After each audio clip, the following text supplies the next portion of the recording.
ગુજરાતનો આવાજ।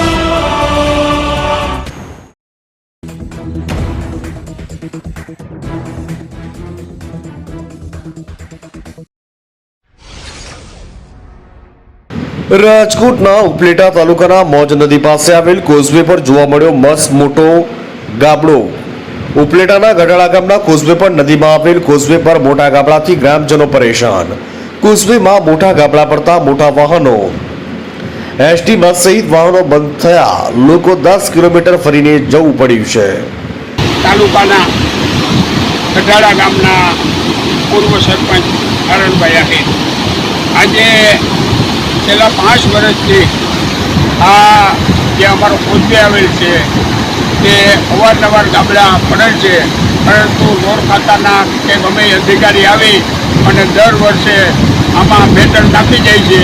જ્યારે ચોમાસું વહી જાય ત્યારે કોઈ આના સામું રિપેર કરવામાં આવતું નથી।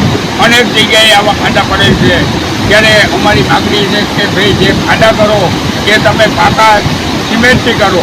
અમારો જે મુખ્ય ડેમ આવેલ છે તે ઓવરફ્લો થઈ ગયેલ હોય, જેનાથી અમારો કોઝવે પાણીમાં ગરકાવ થઈ ગયેલ હોય।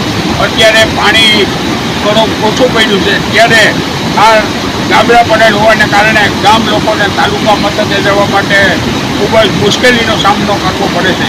તેમજ આ ગામમાં જે ગાબડા પડેલ છે તેને કારણે એસટી પણ આવી શકતી નથી। અત્યારે જે અમારો આ એક ડેમ કમ કોઝવે આવેલ છે તે સિંચાઈ ખાતાએ જે પાણી રોકવા માટે બનાવેલ હતું, પરંતુ અટાણે સરકાર બંધ પાડા જેવા અનેક પાણી રોકવાના ખોટા રૂપિયા વાપરે છે। ત્યારે આ અમારો તૂટી ગયેલ છે 5 ગામના ખેડૂતોને આ ડેમનો લાભ મળે છે, છતાં પણ આજે 7 વર્ષથી આ તૂટી ગયેલ છે તે રિપેર કરતા નથી। અમારી એવી માગણી છે કે આ ગાબડા પડેલ છે તે તાત્કાલિક વહેલી તકે રિપેર થાય એવી અમારી માગણી। છેલ્લા ઘણા વર્ષોથી અહીંયા વરસાદ બાદ સમસ્યાઓ સર્જાઈ રહી છે।